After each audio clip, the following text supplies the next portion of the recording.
Hi everyone, and welcome to today's free divination weekend.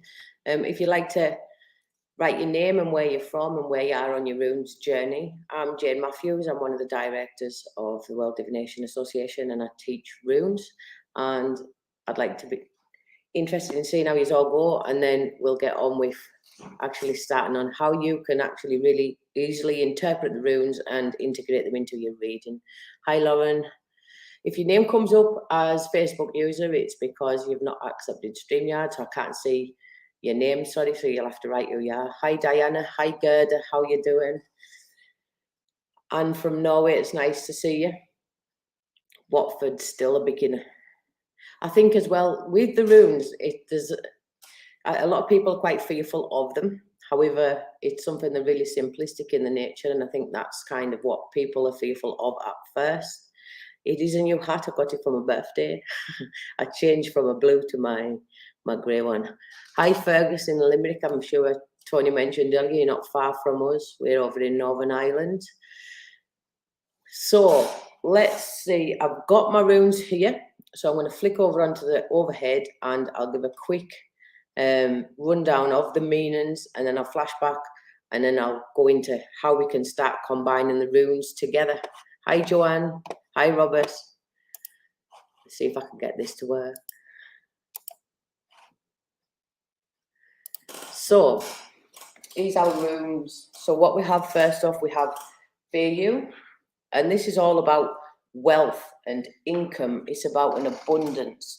You know, it's what you're kind of working towards, you know, that state. You'll only get Feyu, it is an effort. So the effort that you put into things is actually what pays off from that. Next up after that, we've got Urus. Now that is all about strength. But that strength isn't just a physical strength. That strength is also a mental strength. So when you're looking at strength, think about what it means to be strong within yourself, what it means to have physical strength, but also harnessing that mental strength, that mental endurance to be able to get you through any kind of situation. You know, sometimes you've got your harness all that grit and determination just to keep going sometimes, and that is what Urus is. We have Thurisaz. Now that's all about chaos and conflict, and it's very reactive. You know, it's Thor's hammer in that essence. And with that, you know, it's also about assertion. It's about you asserting yourself, but also you standing up to adversity from others as well. Others could be trying to assert themselves over you. It is a very strong rune in that essence of kind of what it brings, you know, conflict wise. You would say that, I would say, similar to like whip in Lenormand, with that kind of, you know, argument. If you were seeing arguments coming up in a spread, I would expect Thurisaz to be shown with that. Then we have Ansu's, and that's Odin's rune, and that's all about wisdom. It's about communication, but it's about that wisdom, what you learn, you know, what you learn from others. So what wisdom you've gained from others, and what wisdom you can pass on. It's an equal kind of exchange in its essence in that way. You know, it is what you're given and also what you're getting, and what you're growing. It allows that kind of wisdom to be passed down. So if you think of it as almost a generational thing, you know, things that get passed down, stories, you know, values and things from family or ancestors, it all comes down to that. Rido is all about agreements, and it's about travel. Now, when I look at it in a travel aspect, I would look at it more in a physical travel, less so, I would put it more so as a kind of a journey within yourself. So actually traveling within, doing like, you know, it's used for shamanic kind of journey, and used as a protective rune. Actually, when you're doing any kind of, you know, astral traveling or things like that, people kind of harness Rido for that purpose. But it's also about agreements, and it's about a change in direction as well. And it's also about negotiations. For me, I see it heavily as a rune about negotiating what it is that you want before you actually agree to something. Because before any agreement can be made, there has to be a negotiation about what it is, you know, what you want, what they want, and coming to that kind of agreement for that. Next up, we have Kenaz. And Kenaz is all about enlightenment and truth and creativity. You know, it's all about kind of that spark. Think of it as more, if you're looking at it on tarot aspects, even that Ace of Wands, that creative spark, something just comes and pings inside you and you're like that ta-da moment.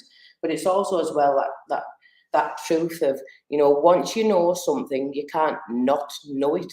You can't kind of erase something that you've learned that way, some insight that comes to you. So that's Kenaz. And it's also as well, I always look at where it's pointing to as to what it is actually giving that insight into. So what is it highlighting the truth towards?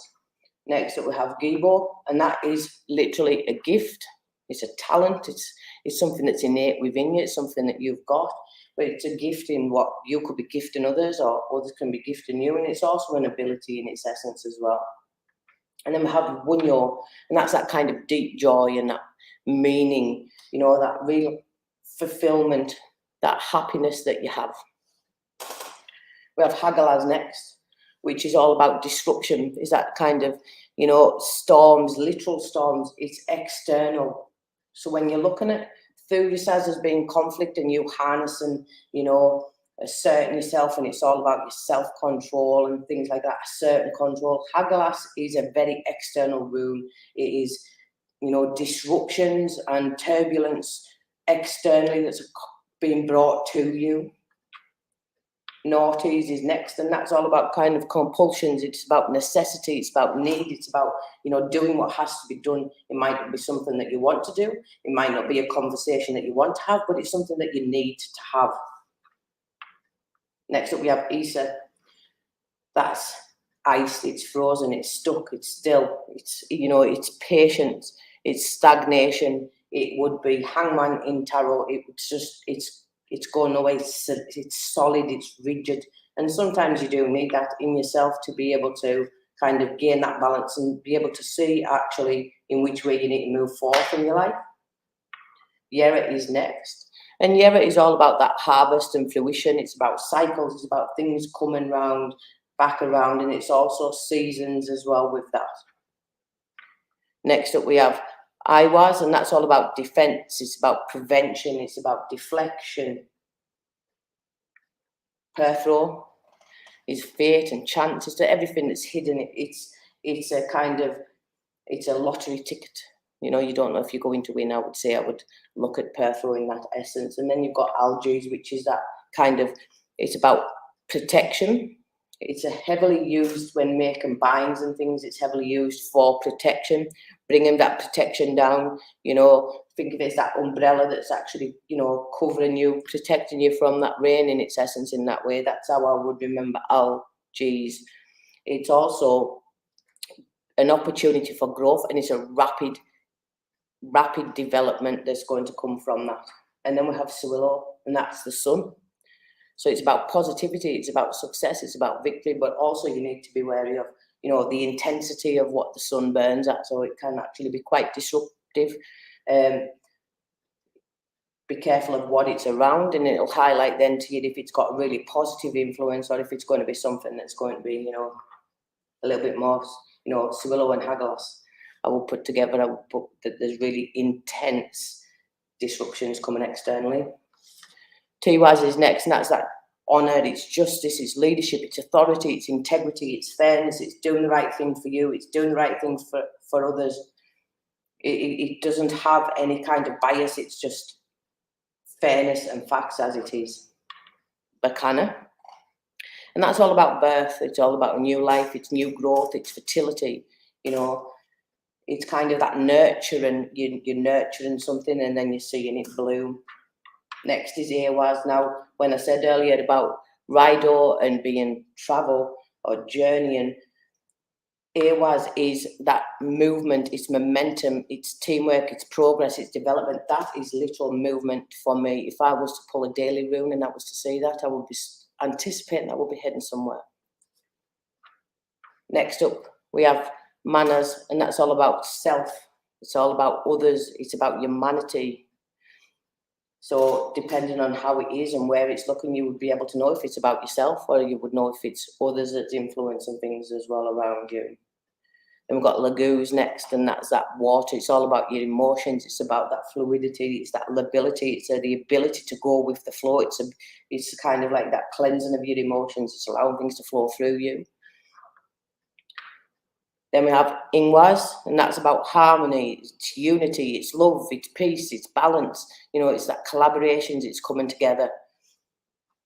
Dagas is all about breakthroughs, new days, transformations. It's about kind of, think about that butterfly, you know, you come out of your cocoon and then you open up and from a caterpillar into a butterfly, and that to me is Dagas. And finally we have Athalo, which is all about the home, the family, inheritance, your legacy, everything within the home, all your possessions within that. I'll flip back over.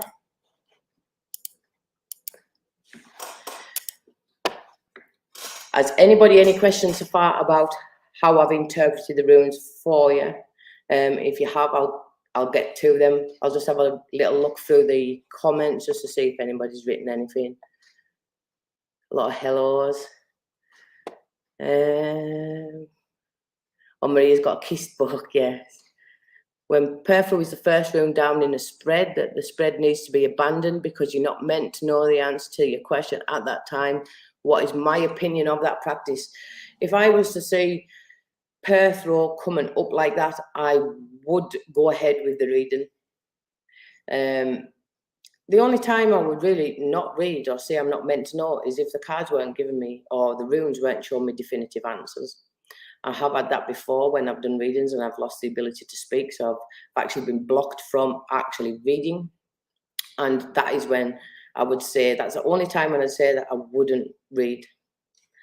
Other than that, you ask a question and you will get the answer. It's just showing that there's going to be something that's been unexpected, that's kind of hidden, that is coming to the surface in that day. And then the rest of the runes for me from that would actually explain what it is that's going to be coming up or how it is it's going to make the querent feel from that.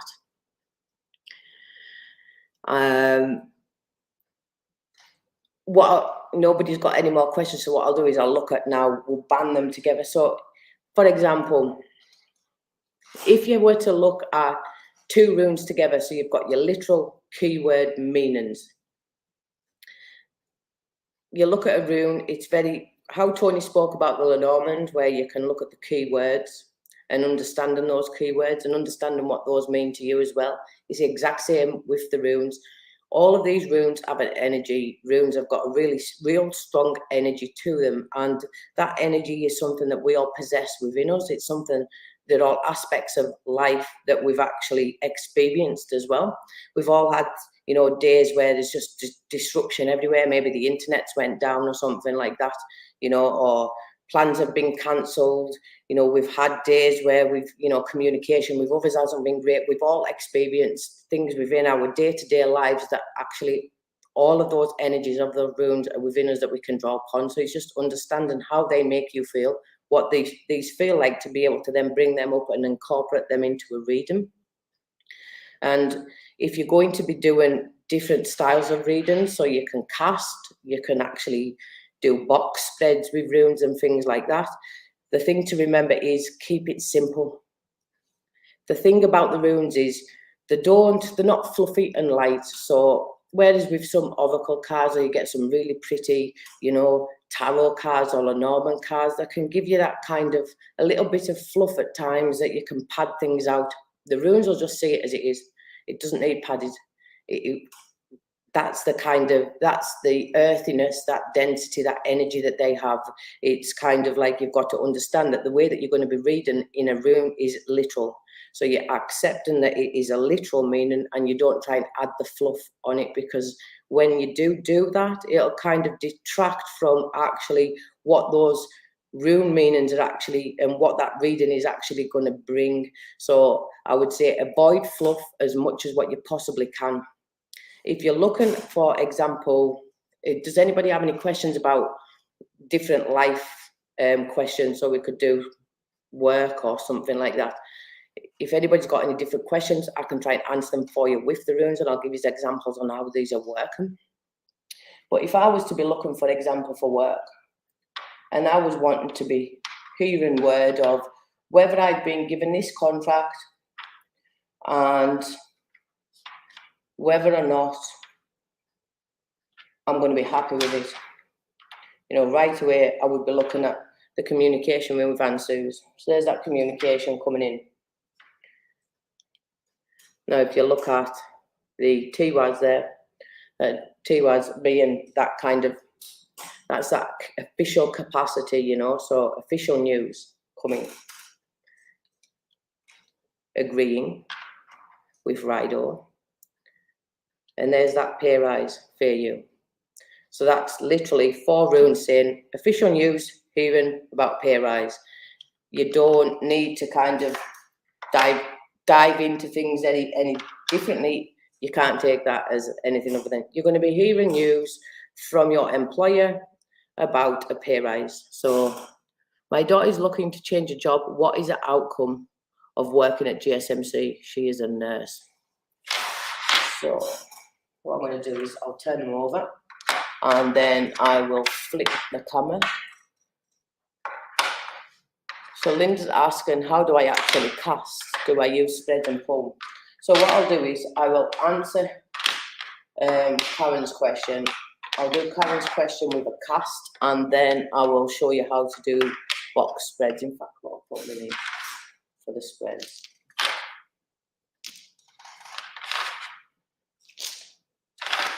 So, and this, as Tony spoke about on the first live, when it comes to actually, you know, asking questions when you're doing any form of divination, the more specific that you actually are, the better it is, the better quality and answer that you are going to get. So be really like kind of structured in the way that you're formulating your questions, because it will improve any kind of reading that you give for yourself and for others as well. So I'll turn this over and I'll do a rune cast to show Lisa how a rune cast is done. And then I'll come back and I'll answer other questions with a spread. So Lisa, I've got my bag of runes in my hands now. You can hold them and shake them about, but I'm just going to move my hands in the bag, give them all a good swish around. So what is going to be the outcome of Karen's daughter working at GSMC? Show me the outcome of Karen's daughter working at GSMC.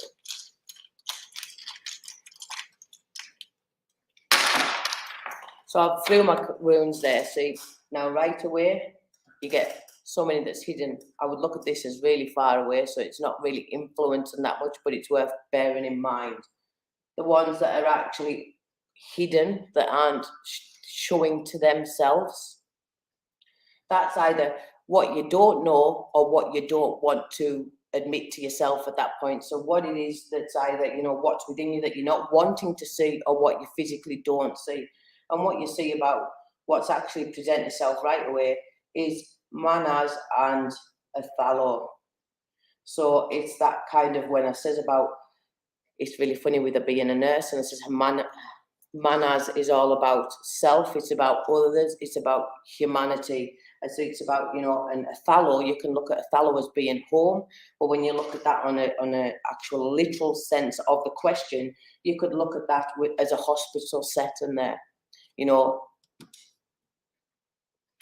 the ones that's closest to her, or closest to these, because I'm going to look at these as a structure, I'm flowing it up. So the influence is actually the communication. So I would say that at times communication isn't best working at GSMC. So there might be, you know, there might be a lack of communication that's going on. And you can see that because it's hidden, so it shows that it's actually not presenting itself. So that's that hidden one. And as well with Bacana actually overturned, there doesn't seem to be the kind of opportunities. There doesn't seem to be kind of any growth there.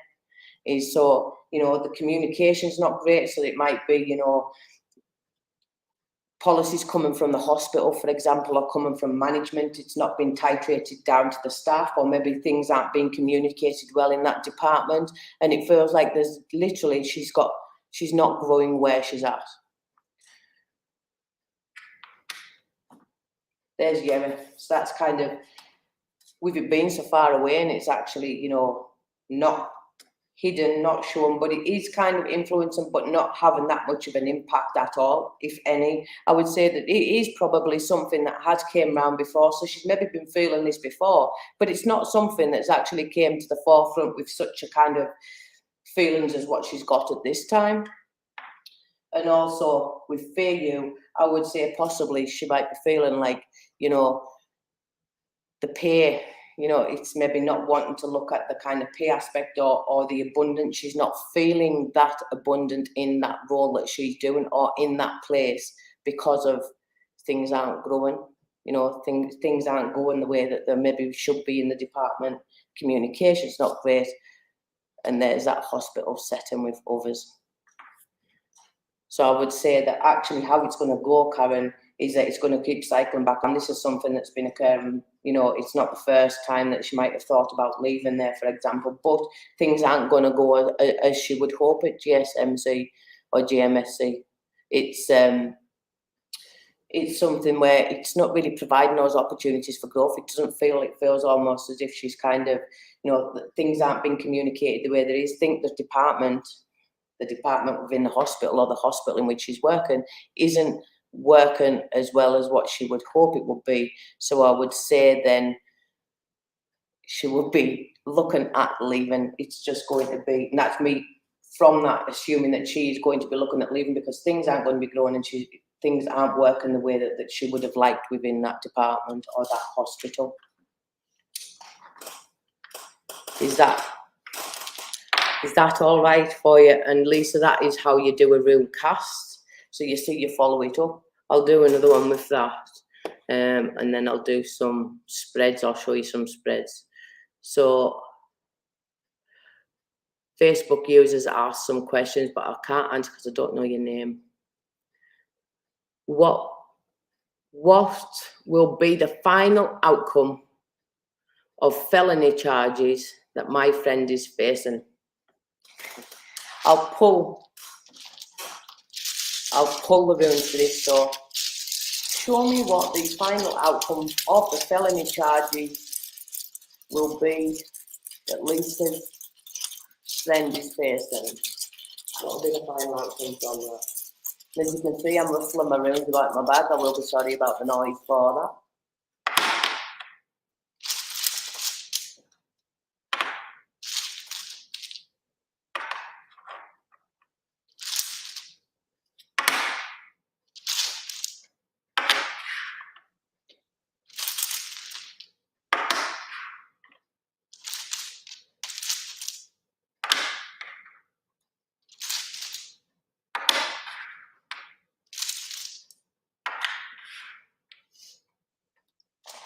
So I've pulled a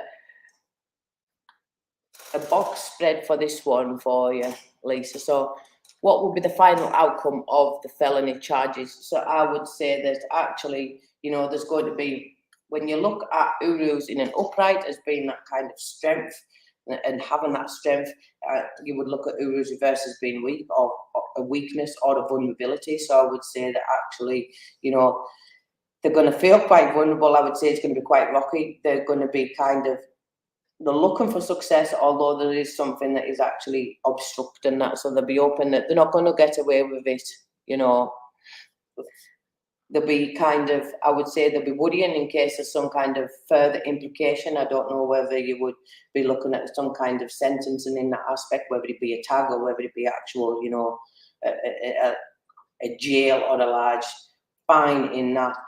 That's how I would see these two being, but actually that they're really hoping for success with that. I would say that actually there will be some kind of cycle that's going to be coming around, so there will be some time spent where, and I would say that again, I would kind of put it in, if they are not going to jail for a short while, then they will definitely be on some kind of tag for a number of weeks, possibly months.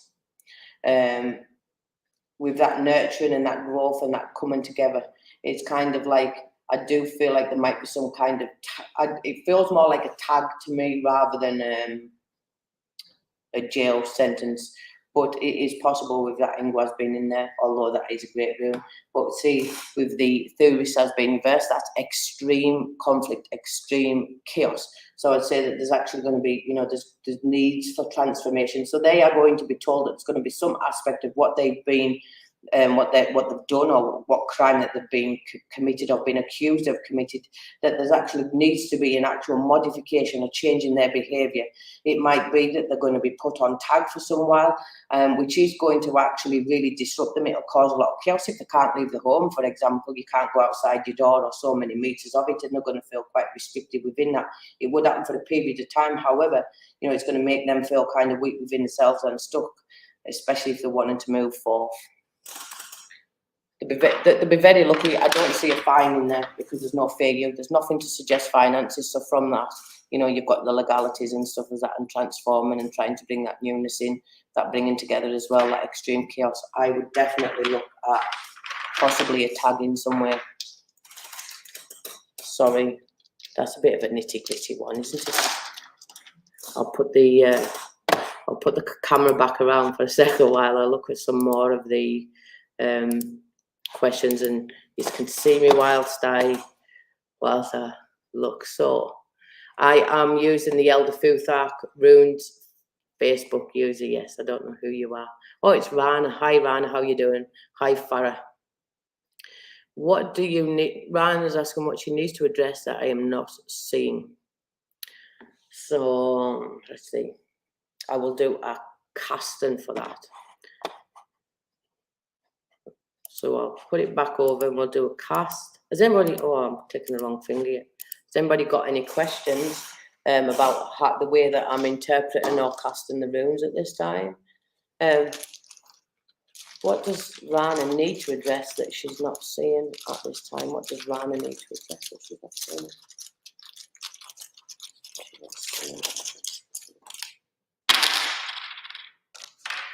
Now this is great how it's came up, because you've got this little pocket here. So these are kind of like the influences. Everything's hidden, so everything's either what Rand is not wanting to actually look at or isn't able to look at this time.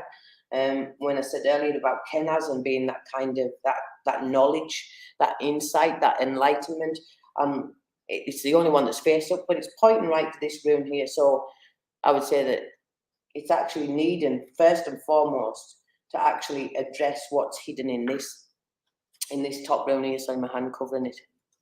So, you're needing to really look at, sorry, you're really needing to look at the positives. You're really needing to really try and bring, harness that positivity, and with it being hidden, I would imply that it's really hard for you to actually find anything to be positive about at this time. But actually, you really need to look at the positives that you have within your life and actually look at those and focus on those. Again, with Perth Road being there, it's like look, and especially with it's hidden, there's opportunities coming in. You take opportunities to see the positives, take opportunities, see everything as an opportunity and take a positive from it. Actually, try and keep pushing on with yourself. Try and gain that kind of enlightenment. Really try and keep the kind of energy, that sun, if you think of that energy that brings that kind of growth, keep striving to get that. You will get some surprises coming from it. There will be chances that will present themselves to you. There will be opportunities come from that, and it's to be, not to be fearful to take them because you're not in that mindset.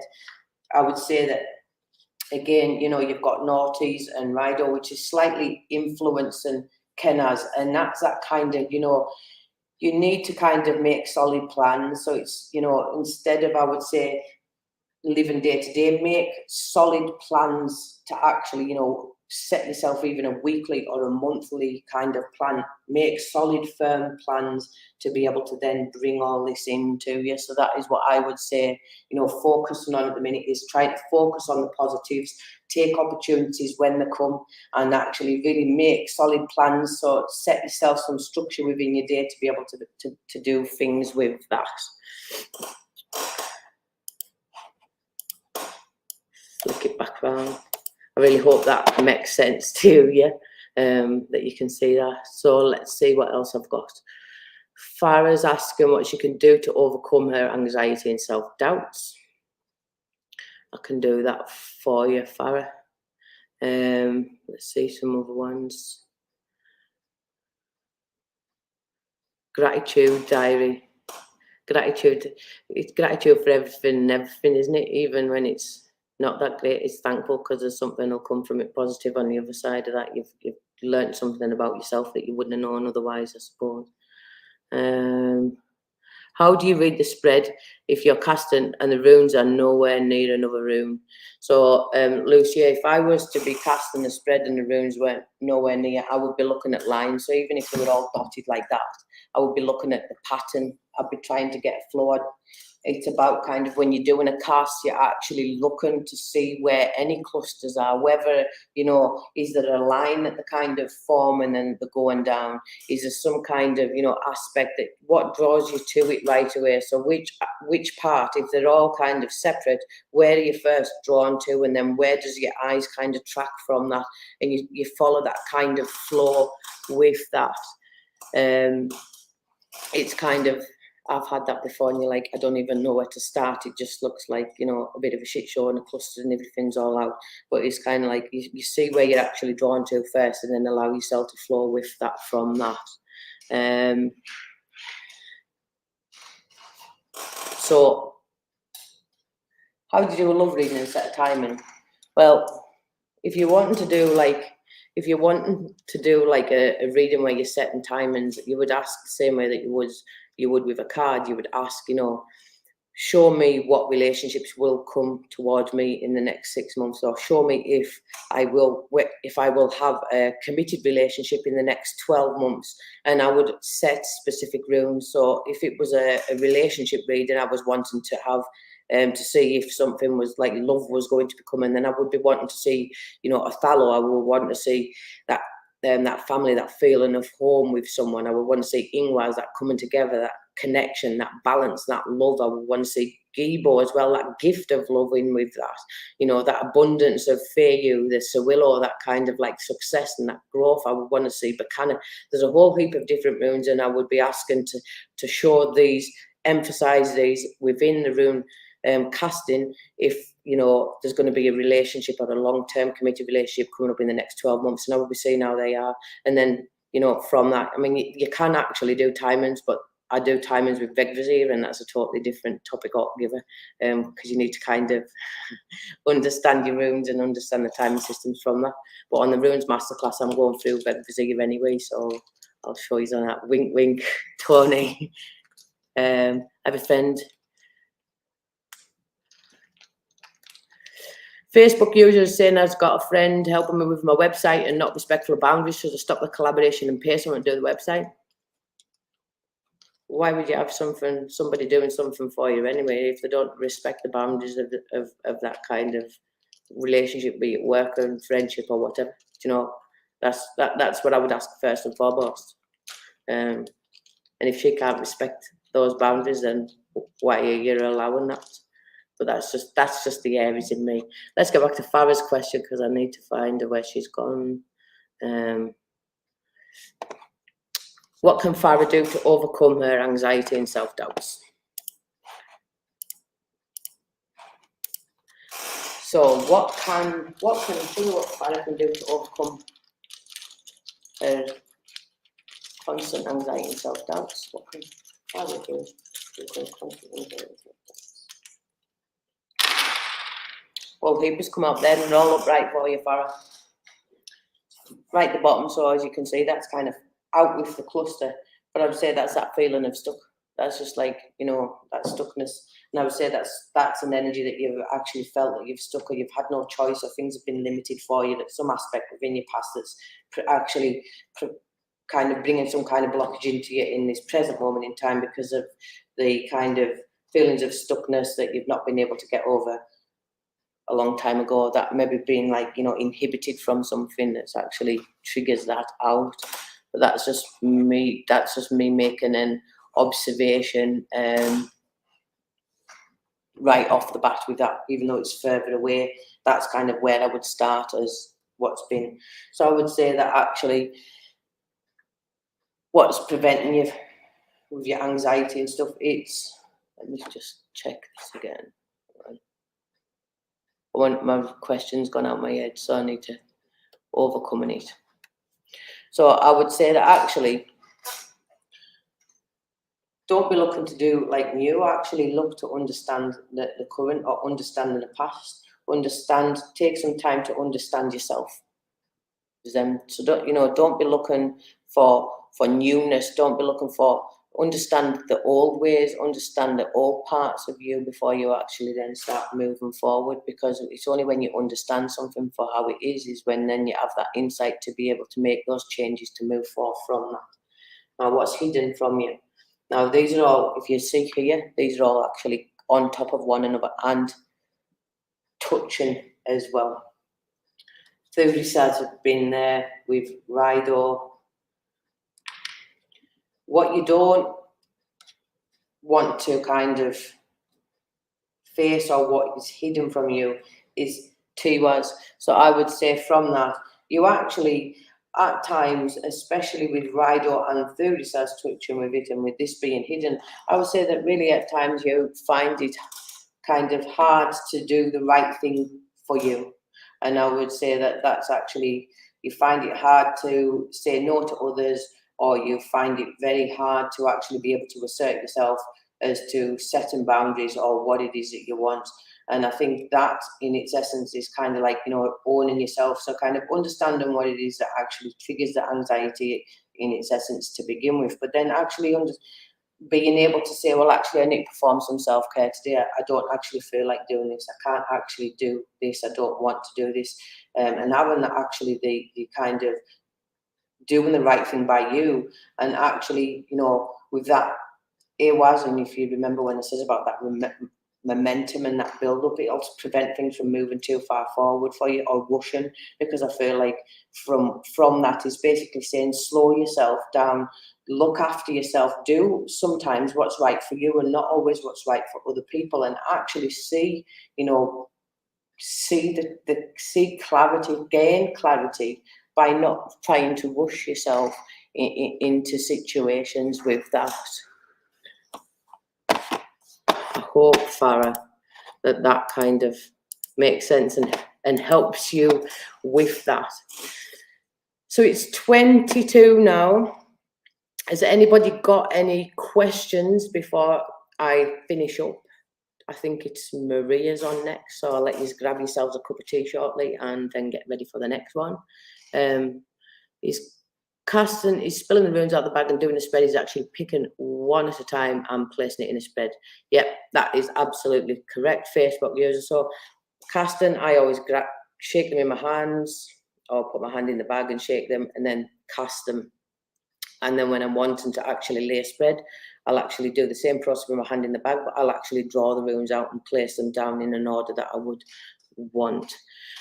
You were 100% on point. I'm trying to focus on the positives. You're very welcome. Thank you, Farah.